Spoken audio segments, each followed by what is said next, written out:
بسم الله الرحمن الرحيم.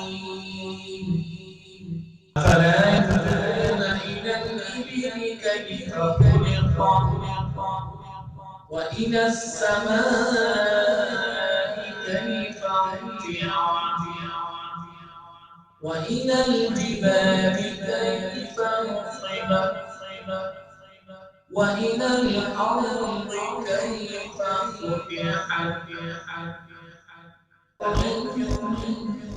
إنما أنت مذكر لست عليهم بمسيطر إلا من تولى وكفر فيعذبه الله العذاب الأكبر إن إلينا إيابهم ثم إن علينا حسابهم.